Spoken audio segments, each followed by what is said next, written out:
বলো তো এই পাতিলের মধ্যে কি রাখছি?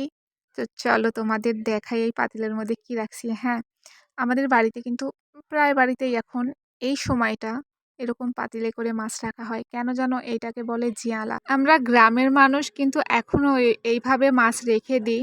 আব্বা ভাইরে অনেকগুলো মাছ পাইছিল, কইয়ের মাছ, চ্যাং মাছ। তো ওইগুলোই জিয়ালা রাখা হয়েছে পাতিলে করে। তো এইখানে মা রান্নার জন্য মাছ নিবে।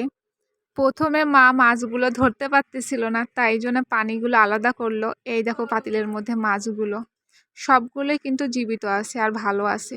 তো এইখানে মা রান্নার জন্য কইয়ের মাছগুলো নিচ্ছে।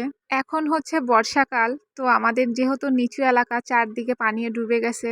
আর এই সময় কিন্তু গ্রামে মাছ মারার ধুম পড়ে গেছে চারদিকে।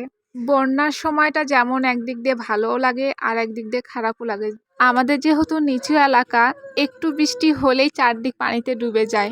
আর এখন তো প্রচুর হারে বৃষ্টি হচ্ছে, তাই জন্য চারিদিকেই পানিতে ডুবে গেছে। আর আমাদের সবসময় নৌকা নিয়েই যাতায়াত করা লাগে, যেহেতু রাস্তাঘাট ডুবে গেছে। আর একদিকে আনন্দ, মাছ মারার ধুম পড়ে যায়। প্রত্যেক দিন নতুন নতুন মাছ, বিলের মাছ নিয়ে আসে সবাই। ভালোই লাগে। এই দেখো আমাদের পুকুরটা ডুবে গেছে, পুকুরের পাড় দিয়ে নেট দিছে। আর এইটা আমার বাড়ির পাশে পানি চলে আসছে। তো এটা আমাদের পুকুর। মা পুকুরে মাছগুলো ধুয়ে নিচ্ছিল ভালো করে। আর তোমাদের দেখাই, দেখো পানি কত দূর পর্যন্ত চলে আসছে। পুকুরের কাছ থেকে আমাদের বাড়িটা দেখো। এই যে আমাদের বাড়ি, অনেক পুরনো বাড়ি এইটা। বর্ষাকালে গ্রামের মানুষ অনেক কষ্টেই জীবনযাপন করে। আমাদের গ্রামে অনেকেই আছে অতিরিক্ত বৃষ্টি হলে বা বন্যার কারণে তারা কিন্তু ঠিকমতো রান্নাটাও করতে পারে না। কারণ কি জানো? তাদের চুলার মধ্যে পানি জমে থাকে। আর আমরা গ্রামের মানুষ সব সময় মাটির চুলায় রান্না করে থাকি।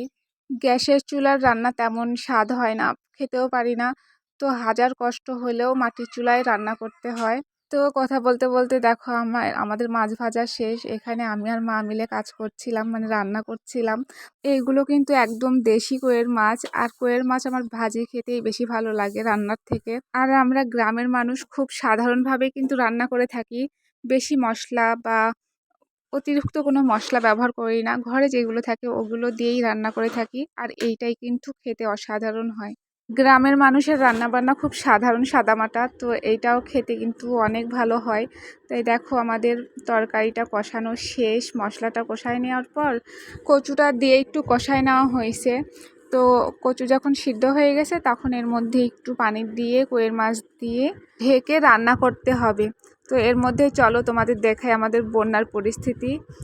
তো এই পাশে আমার কাকার বাড়ি। এই দেখো এখানে গরু বান্ধা আছে। আর ওই দেখো ওই কাকার বাড়ির গেট পর্যন্তই পানি চলে আসছে। আর এর মধ্যে আমাদের রান্নাটাও শেষ। তো সবাই ভালো থেকো, আজকে এই পর্যন্তই।